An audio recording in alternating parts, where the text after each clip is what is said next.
Assalamualaikum warahmatullahi wabarakatuh. Yang terhormat Bapak Nasih, selaku dosen pengampu mata kuliah Pendidikan Agama Islam dan rekan-rekan yang saya cintai dan saya banggakan. Di sini kami dari kelompok 5 yang beranggotakan pertama ada Rohmat Bagus Antari dengan NPM 21 10 10 10 02, kemudian ada Eva Saringan Dewi dengan NPM 21 20 10 10 82. Kemudian ada saya sendiri, Husina Natalia Pamungkas dengan NPM 21 40 10 11 82. Di sini kita akan memaparkan materi yang berjudul fundamentalisme. Yang pertama, apa itu sih fundamentalisme? Fundamentalisme adalah istilah ini muncul pertama kali di kalangan agama Kristen di Amerika Serikat. Istilah fundamentalisme sendiri baru ditemukan dalam berbagai kamus dan ensiklopedia pada masa-masa akhir ini.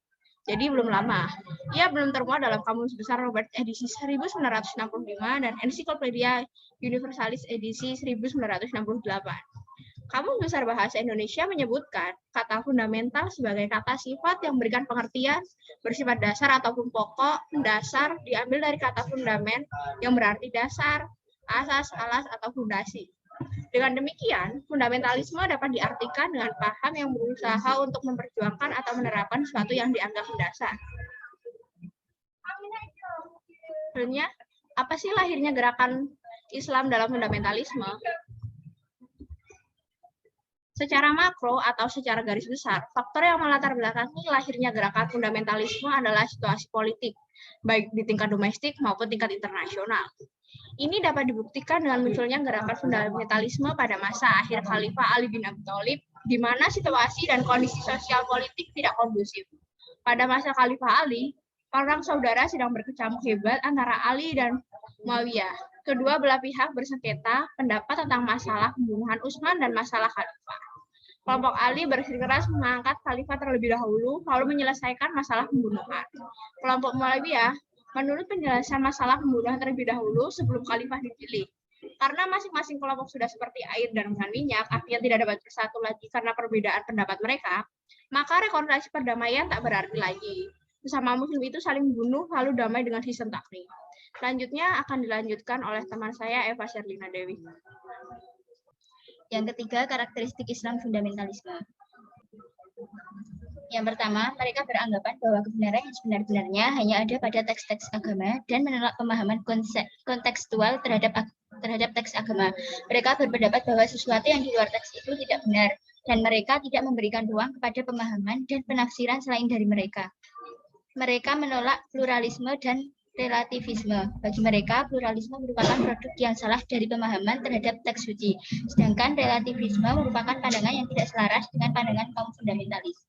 Yang ketiga, kaum fundamentalis menganggap dialah yang paling benar dalam menafsirkan teks agama. Mereka memonopoli kebenaran atas penafsiran teks agama. Dan yang lebih parah, mereka mengklaim bahwa pendapat mereka yang paling benar dan pendapat kelompok lain salah. Yang keempat, gerakan fundamentalis selalu dihubungkan dengan intoleran, radikalisme, dan pandangan sejenisnya. Kemudian, fundamentalisme Islam di Indonesia. Di Indonesia, fundamentalisme Islam ini diasumsikan sebagai gerakan para reformis dalam bidang teologi yang menolak mazhab. Mereka meletakkan hukum ilahi di atas hukum manusia dan ada dorongan yang sangat kuat di dalamnya. Gerakan-gerakan seperti itu di Indonesia diantaranya adalah Persis, HTI, FPI, FKAWJ, MMI, dan Laskar Jihad. Untuk selanjutnya akan disampaikan oleh rekan saya. Baik, saya akan menjelaskan kekerasan dalam pandangan Islam. Kata Islam berasal dari bahasa Arab yang diambil dari kata salima atau aslama. Kata salima maupun aslama mengandung arti berserah diri, patuh dan taat. Menurut Razi Ahmad, kata Islam merupakan kata jadian bahasa Arab salama yang berarti menjadi tentram, jadi tenang, untuk melaksanakan tugas, menjadi jujur, dan betul-betul damai. Dengan demikian, kata ini bermakna kedamaian, keselamatan, keamanan, dan penyelamatan. Menurut Nurholis Masjid, sikap pasrah kepada Tuhan tidak saja merupakan ajaran Tuhan kepada hambanya, tetapi ia diajarkan olehnya dengan disangkutkan kepada alam manusia itu sendiri. Dalam ajaran-ajaran Islam, baik bersumber dari Al-Quran maupun hadis, banyak dijumpai doktrin-doktrin yang sangat anti kekerasan. Misalnya firman Allah berikut ini. Yang pertama, dan tiadalah kami mengutus sesuatu kecuali untuk menjadi rahmat bagi semesta alam. Yang kedua, tidak ada paksaan dalam agama. Sesungguhnya telah jelas jalan yang benar dan yang sesat. Yang ketiga, kami tetapkan bagi Bani Israel bahwa barang siapa yang membunuh seorang manusia kecuali karena orang itu membunuh antara membuat kerusakan di muka bumi, maka seolah-olah ia telah membunuh manusia dalam keseluruhan, dan jika memelihara suatu kehidupan manusia, maka seolah-olah ia telah memelihara kehidupan seluruh manusia. Namun demikian, dalam Al-Quran juga terdapat kebijakan yang menjustifikasi bahwa untuk membuat orang untuk bisa melakukan kekerasan. Menurut Profesor Dr. Matsin, terdapat ayat-ayat yang mengandung potensi untuk dipergunakan sebagai landasan kekerasan antara lain. Yang pertama, kemusyrikan. Kemudian, apabila telah habislah bulan-bulan yang dihormati itu, maka bunuhlah orang-orang musyrik di mana saja kamu menemuinya. Tawanlah mereka dan kepunglah mereka, serta awasilah mereka di tiap-tiap tempat pengawas. Kemudian jika mereka bertaubat dan mendirikan sholat serta memberi zakat, maka lepaskanlah mereka. Sesungguhnya Allah Maha Pengampun lagi Maha Mengasihi.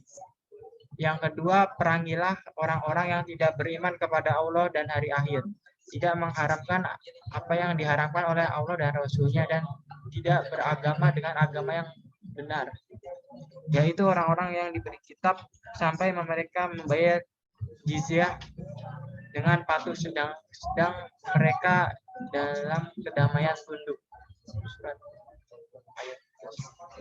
Yang keenam, sikap terhadap kelompok fundamentalisme. Menurut Matsin, orang yang dapat mengambil pelajaran berharga dari sikap dan kegiatan kaum fundamentalis, anggota-anggota mereka terlihat mempunyai kesetiaan yang kuat pada prinsip yang dianut. Kesetiaan semacam itu dapat diperlakukan dalam kehidupan ini. Dari militansi yang terlihat dalam kelompok fundamentalis, dapat diambil pelajaran mengenai semangat kerja dan kemauan untuk bekerja keras. Fundamentalisme mengajak manusia untuk berbuat dan untuk tidak diam saja karena pilihan lainnya adalah perubahan ke arah yang lebih buruk. Eksklusivitas kaum fundamentalisme dapat dipakai untuk membangun kerja tim dalam kehidupan masyarakat Islam. Eksklusivitas memang jelek dan kadang-kadang menakutkan. Namun pada kelompok-kelompok eksklusif seperti yang ditunjukkan fundamentalisme Islam terlihat dengan jelas solidaritas sesama anggota. Beberapa catatan yang menyebabkan kaum fundamentalis dapat dikatakan memperlihatkan sikap yang kurang baik, diantaranya sebagai berikut.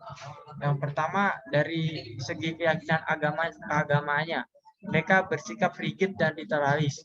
Kedua, kekurangan mereka juga terletak pada sikap dan pandangannya yang eksklusif, yaitu pandangan yang bertolak dari keyakinan bahwa pandangan dan keyakinan mereka lah yang paling benar. Ketiga, dari segi budaya dan sosial yang menyikapi berbagai produk budaya modern yang bersifat kultural dan bersifat konservatif. Keempat, dari segi bentuk dan sifat gerakannya. Mereka cenderung memaksakan kehendak dengan menggunakan berbagai cara, termasuk cara-cara kekerasan. Demikian pemaparan kelompok yang dari kelompok 5. Bila ada kata yang kurang berkenan, mohon dimaafkan. Semoga presentasi dari materi yang kami berikan dapat bermanfaat. Kurang lebihnya mohon maaf. Assalamualaikum warahmatullahi wabarakatuh.